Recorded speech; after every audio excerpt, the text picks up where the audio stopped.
Well, hello, everyone, and welcome to the Digital Front Door. I'm Scott Benedict, and today I'm excited to welcome someone who is helping build one of the most influential communities in modern retail. Now, throughout my own retailing career, I've been fortunate to cross paths with many outstanding leaders in so very many aspects of retailing, from merchandising to marketing, from store operations to supply chain, and from e-commerce to retail technology. It's really exciting to have this guest with us today. Joining me is Paul Lewis. Paul is the managing director of RETHINK Retail, a global community of retail leaders, thinkers, and change makers drawn from every corner of our industry, from brand executives to technologists, and from supply chain experts to store designers. And we're excited to have him. Under Paul's leadership, RETHINK Retail has grown far beyond its original immediate roots. It now serves as a hub for conversation, for collaboration, and for innovation, and is perhaps best known for its top retail experts program, but also is expanding its impact into new initiatives like the RETHINK Advisory, which brings together experienced executives that help shape the future of retail through shared insight and strategic guidance to members throughout the retail community. We're going to talk a little bit today about this community and how it's evolving, and where some of those exciting developments are happening in retail, and what's ahead for RETHINK Retail in 2025 and beyond. And Paul, welcome, and we're so excited to have you join us today. Oh, thanks, Scott, and thanks for that introduction. Yeah, there's just so much exciting things happening at RETHINK Retail and the different communities. And I would say the retail, and maybe these days every industry, is, in a state of innovation and change. And the more that we can share our knowledge with each other on this journey, the stronger we all are. So, Paul, let's start with the origin story. What inspired the creation of RETHINK Retail as a community, and how did you envision it evolving from the early days kind of where it is today? Yeah, like a lot of great ideas, it started over drinks between Julia and my co-founder and myself when we were at a conference in Miami. And we talked about that there was coverage of the retail space, but what we really saw was a gap between connecting the top experts in the field, because there's so many specialized areas, within retail. And, how could we facilitate that? And, from that idea germinated the company. I think it's helpful to say that we define retail very, very broadly. So for us, retail is anyone who sells things, products to a consumer. So that includes luxury, apparel, grocery, restaurants, convenience, big box, direct to consumer, CPG, that very, very broad, all encompassing area. And when you have an area that broad, the key is that you need experts that can talk into each of those different verticals or sub-verticals. And we've been very fortunate. We've built a community of top retail experts. I believe the smartest minds in the world on retail. We have over 500 of them. It's an annual selection process that goes through a committee and a lot of other elements to build that.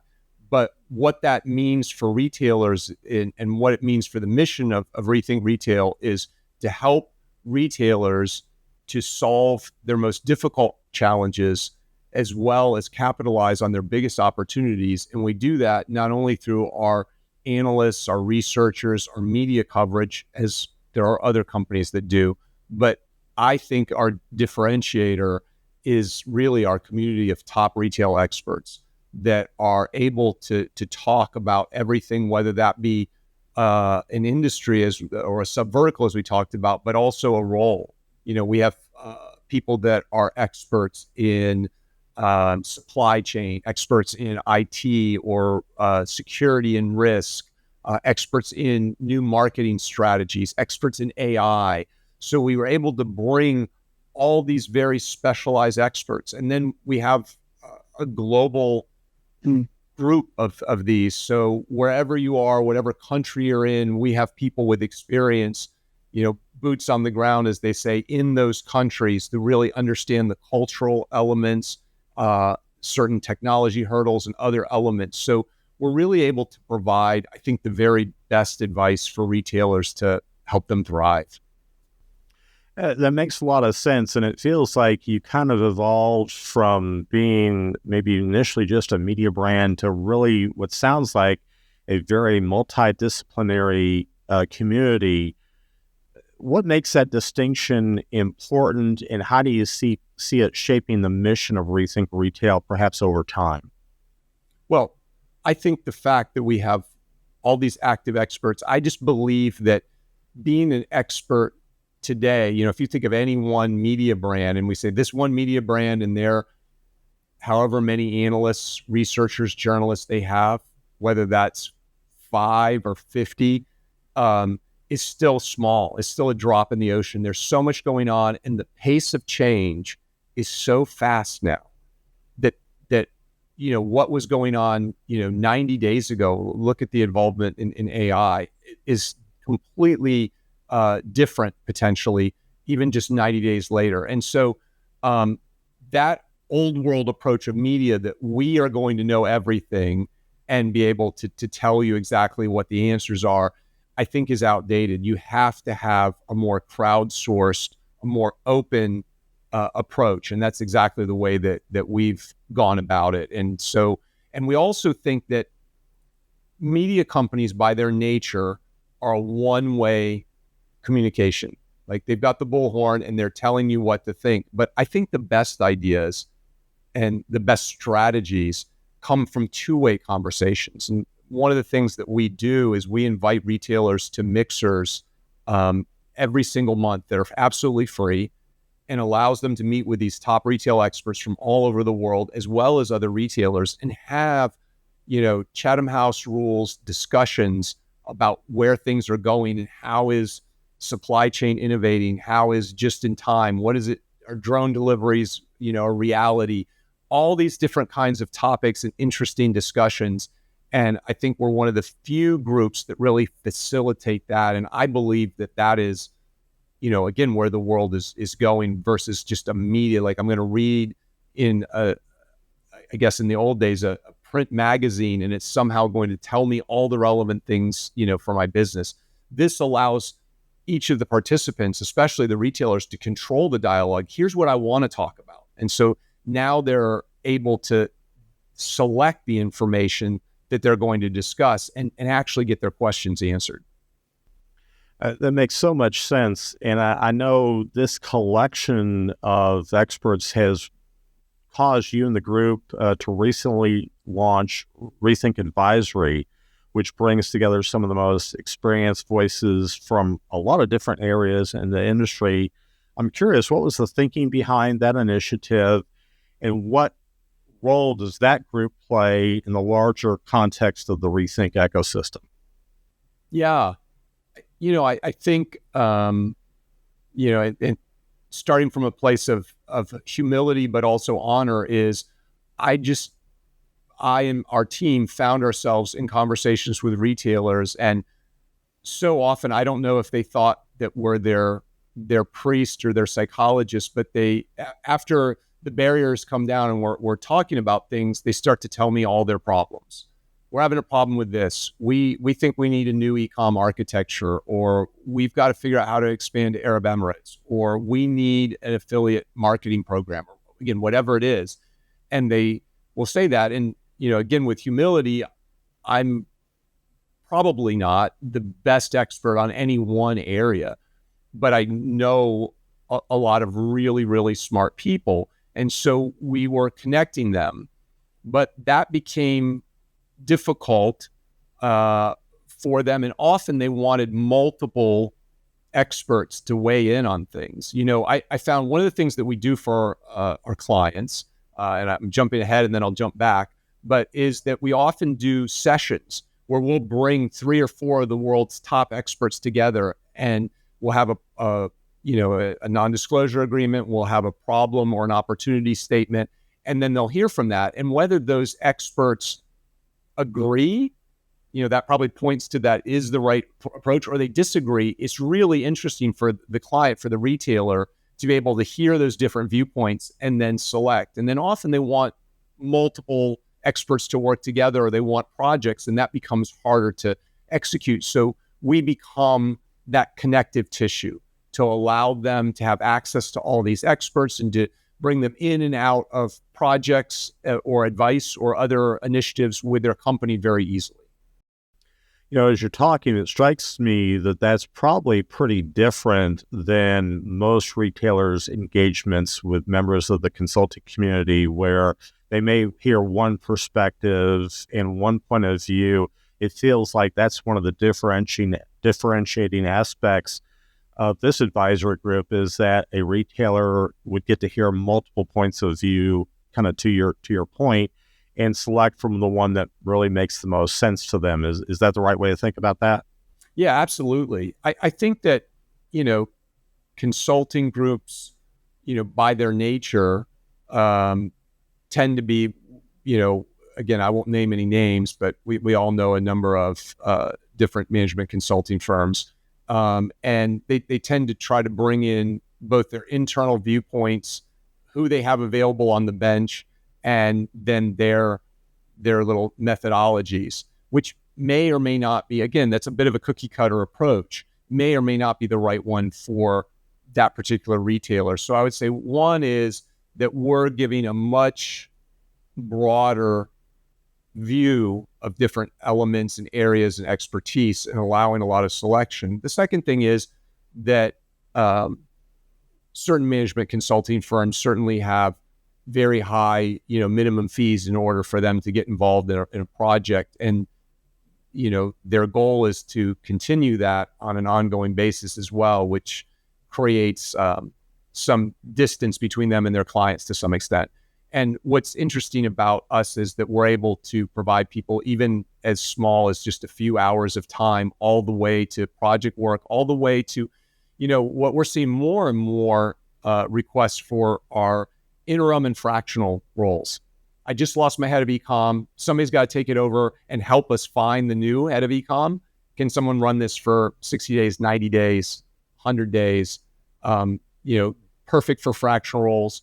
Another area is, that interim roles. Another area is fractional roles, where they're like, look, we kind of need this level of supply chain, brand positioning expertise from time to time. Maybe it's one day a week, maybe it's one day a month, but it's not a full-time role.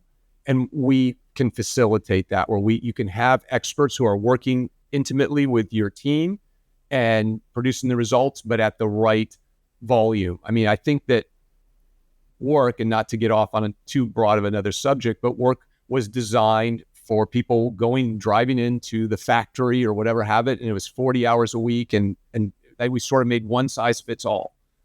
The reality in business is that different skill sets you may or may not need for that amount of time, and maybe not want that level of responsibility that you have all these employees. And so having that ability to have fractional, interim, or project resources, I think, is essential for success today. That makes a lot of sense. And if I zoom out from the advisory part of the business and look across the RETHINK community in total, it occurs to me that there's a tremendous amount of diversity in the group, from marketing to merchandising, tech operations, just to name a few. What's the value that's created from all of these different disciplines kind of coming together in a community under the heading of RETHINK Retail? Well, I think there's so much, one, in the information that we're able to obtain and share. It is incredibly valuable. But, I would also say that the challenge for many businesses is that you can't make your best decisions in silos. You can't just sit only in the marketing stack and then, not include sales or not include human resources or other things. You have to look at things from many perspectives. You could say that AI is a IT issue, but AI is also a human resource issue.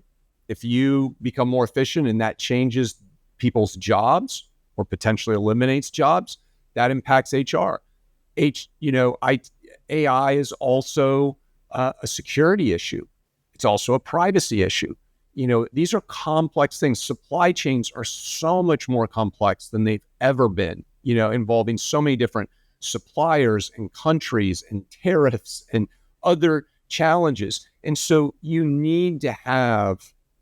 would benefit from having broader views. And that's one of the things that we're able to bring as experts, cross-disciplinary experts across many different areas to tackle complex and challenging problems and capitalize on opportunities.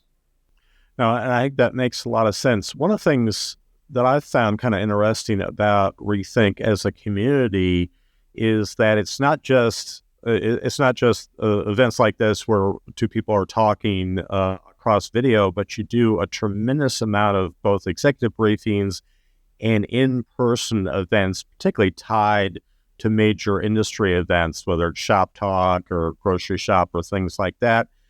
And I've seen the team and you in particular really kind of leaning in on that live connection, that face-to-face interaction.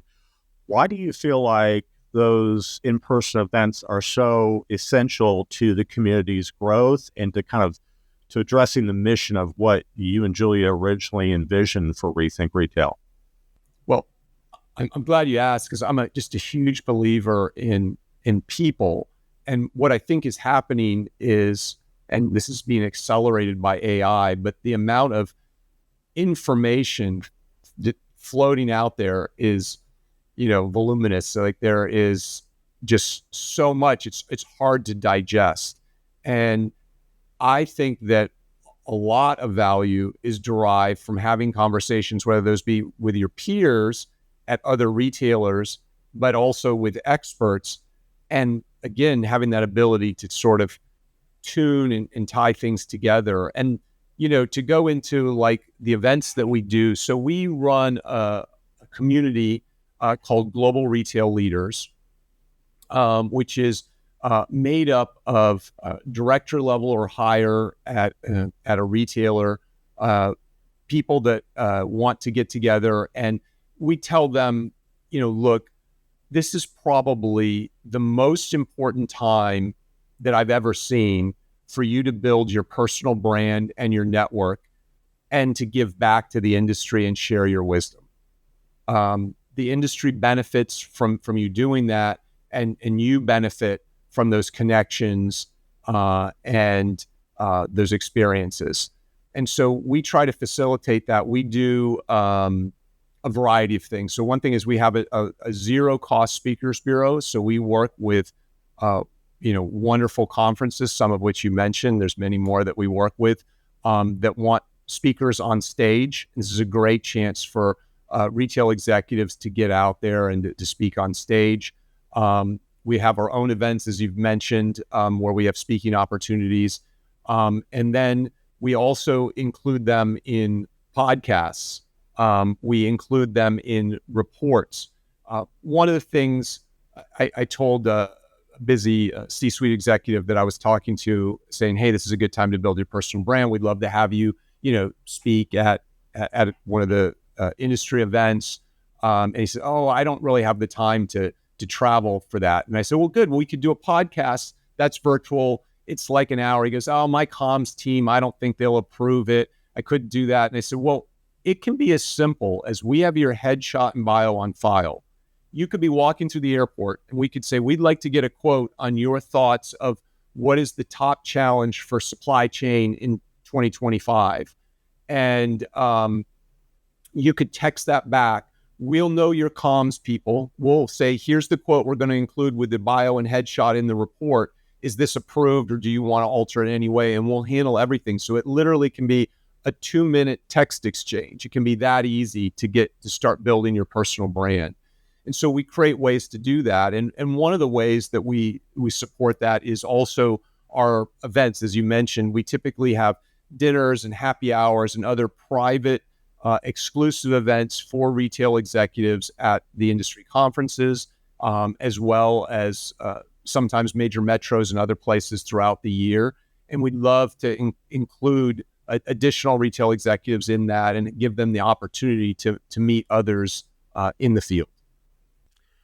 That sounds so neat and also so very necessary to your point, that not only does it pull out the knowledge and wisdom of some of those members of that community, but the sharing of those insights is not only good for the community and for the industry overall, but certainly for that individual as well.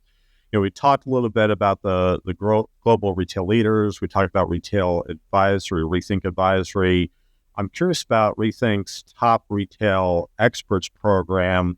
It appears to me it's become one of the most respected recognitions in the industry.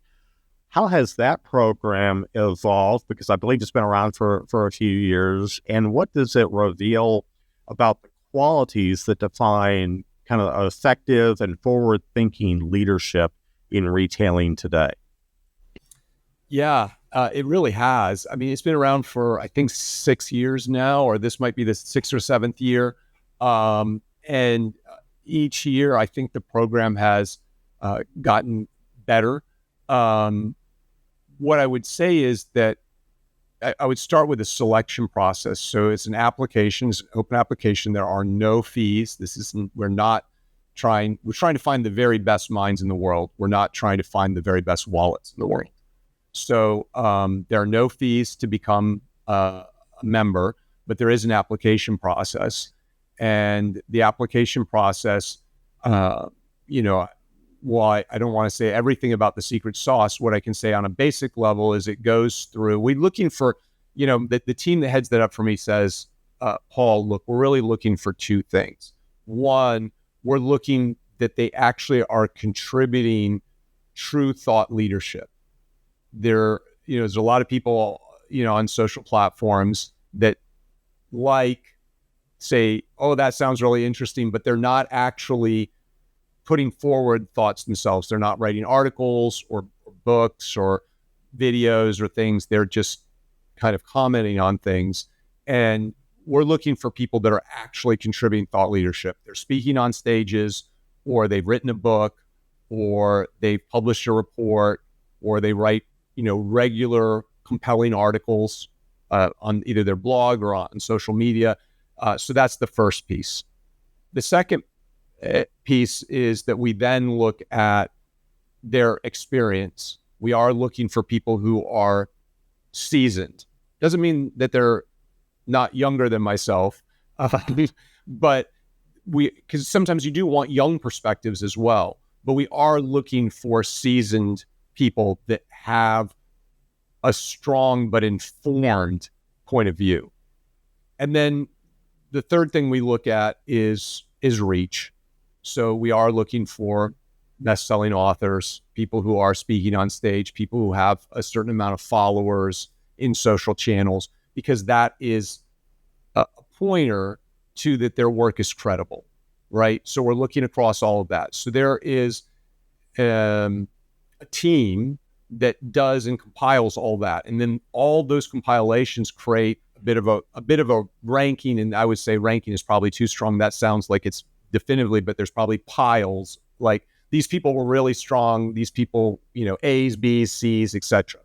That all goes to a committee, which changes from year to year. The committee reviews all of that, but then another factor starts to come in. So, if you say, oh, I'm an e-com expert and I'm based in North America, it's going to be really hard to get in, because we have a lot of e-com experts in the North American marketplace. And so you would have to be pretty exceptional to make it. That's not to say probably people get added every year, but they are definitely the creme de la creme. They're the top of the game that are getting added into that space.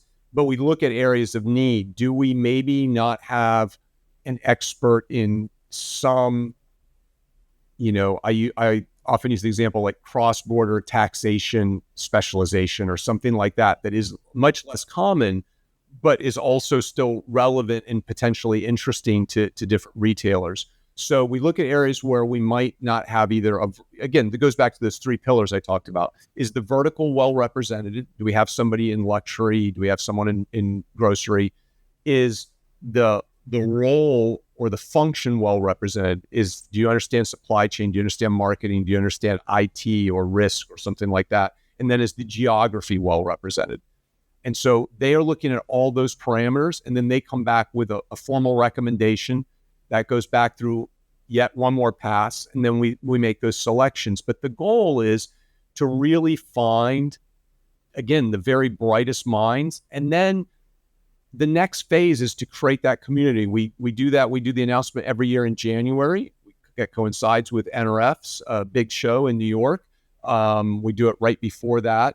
And then across the rest of the year, we work at bringing that community together. Again, mixers with retailers so they can ask questions and talk with those people at absolutely no charge. By the way, being in the global retail leader community is also like the top retail expert community. Neither of those communities we charge. We want the right people. It's about the quality of the people. It's not about who can pay for those things. And so that gives them the opportunity to talk to these experts. That is so neat. And it occurs to me that having the opportunity to interact with all these experts from across so many different disciplines and so many different geographies in retail kind of gives you and the team a bit of a front seat for what's coming down the pike, for what's happening. Are there maybe 2 or 3 trends that you think retail leaders really need to be kind of paying close attention to right now to make sure they're on top of where the business is headed? Yeah, absolutely. I would be remiss if I didn't mention that, we also have solution providers that we work with. And, our expectations on solution providers is that they are, not providing salespeople, but they're providing their sharpest thought leaders in a space. So, I'll give you an example with Microsoft. They're able to bring the head of their retail and consumer goods to help inform us like what they're seeing, because they're privy to technology developments that are still, completely behind the curtain, that they have not even announced yet. They know what's coming, and they don't necessarily announce that, but they say you might want to prepare for, one example, agentic AI is going to have a huge disruptive effect. And so they're giving us, and they're sharing that with our members, kind of like what's coming next, what's down the road, how do I see? Because one of the things, my brother has this analogy that I just love, and he calls it overdriving your headlights. And he says, at night, you're dripping down the road at 60 miles an hour. By the time something shows up in your headlights, you've hit that deer, or you've hit that tree or whatever it is. And I think that as you think about what the pace of innovation is doing to the retail industry, but to all industries, is that we're getting in a car going faster and faster. And I believe that we're driving at night a little bit. And if you are using the same headlights that you've always used, you haven't turned your high beams on, the danger of there being a curve coming up and your car going off a cliff is increased because of the speed at which we're headed down that road. So it's more important than ever to hear from many different thought leaders to connect the dots. It's like, LiDAR or multi-point things of like looking at, hey, there is a curve coming up and you need to prepare for it. So I think the first thing is both the community of experts, but also the community of solution providers sharing where they see that going. We also include in our community of top retail experts a number of venture capitalists that specialize either, I shouldn't say venture capitalists, financial services. So that's private equity firms, venture capital, even some banks and things like that are very on the edge. And they're able to share with us. I'm always fascinated when they say, this is where we're investing because this is where we think, what's the Gretzky thing? I don't skate where the puck is. I skate where it's going to be. We're going, exactly. Yeah. That's what VCs do, right? They're trying to say, where's the puck going to be? And now it used to be 5 years, right? Now it's probably 24 months from now. Where's the puck going to be in 24 months? And honestly, most companies are skating to where the puck it was 3 months ago or something, maybe 3 months out. So being able to turn the headlights on with those VC insights, where they're investing, where they see the world about to transform, is incredibly valuable for our global retail leaders to be able to see that and have access to that information and those insights. And not just the information, but again, the interactive information, the dialogue with those venture capitalists about, like, why are you looking? Why are you investing $1 billion in this? What is it that you see that's going to change? What does that mean for my existing supply chain or my existing SaaS architecture? What was it Microsoft said the other day, that AI is going to have a profound impact on SaaS and how that whole business runs. And so being able to see where that's going and to start preparing, because for many organizations, the extent of change is so large that they're going to need ramp time to get there. And again, if you need to start taking the curve well before you're into the S curve, you've got to start either braking or figuring out how you're going to make those changes. That's so exciting, and it is inherently such an exciting time to be involved in retail, and what you and the team are doing at RETHINK is so really compelling, and it kind of gives you a front seat to where things are going on right now. And I'm just kind of curious, from the launch of this new advisory group to the global retail leaders community to the top retail experts, continuing content and events and a growing network, what's next for RETHINK Retail? What new initiatives or ideas are you especially excited about when we look at the back half of this year and into 2026 and beyond? What are you and the team really excited about? Yeah, I think there's a number of things. First, I'm excited about both those communities. I think you can see it. The top retail experts and global retail leaders continuing to selectively grow that with the right people. I believe that will continue to pay greater dividends and even greater value as those organizations grow in the right way. In addition to that, I would look at our partnerships. We partner with a lot of industry trade organizations to make those trade events, even more successful, whether that's to bring the right speakers to those events, but also coverage and promotion and ancillary events, dinners, happy hours, other ways for these executives to meet. Because I think that's one of the things that can be intimidating if you are an executive and you're going to a remote event and you don't know anyone. You might be the only person from your company going potentially.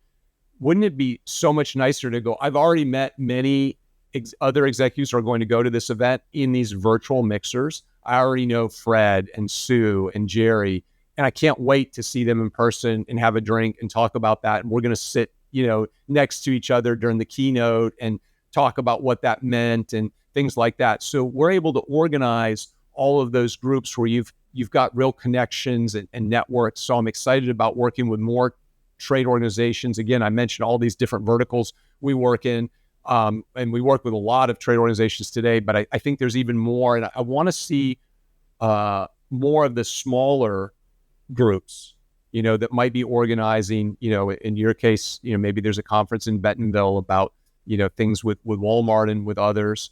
That's interesting, right? These smaller groups as well. So not just the big industry events, but smaller industry events and ways for people to get together. If I'm in New York City or another major metro anywhere in the world, could I get together with other experts and retailers, once a quarter?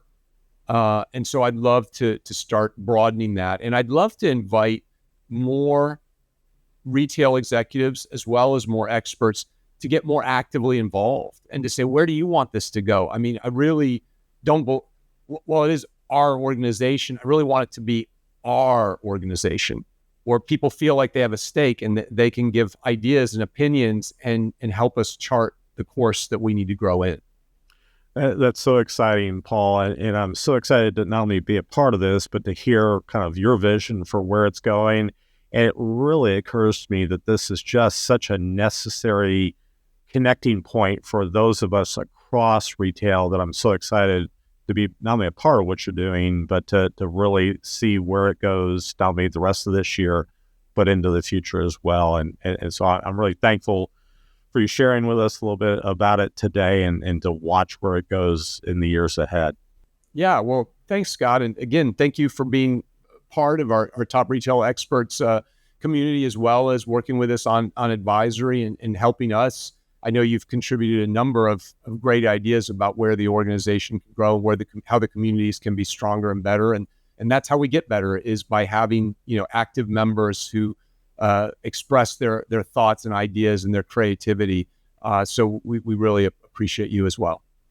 You bet. Well, thank you for joining us. And for those of us that are watching today, it's clear that this community is always looking for great and high value members of the retail community to join. Please look at the slide that we've got up on the screen. If you want to learn more, either about Rethink Retail broadly or about the different communities or this new advisory group, just follow those links on the screen and we'll get you connected. If you're already a merchant, a marketer, a technologist, or part of one of these areas of discipline, I'm confident that Paul and the group want to hear from you and offer you the opportunity to contribute to the group. And so, Paul, again, thank you for your time and for joining us today. Until next time, for the Digital Front Door, I'm Scott Benedict. Thanks for listening.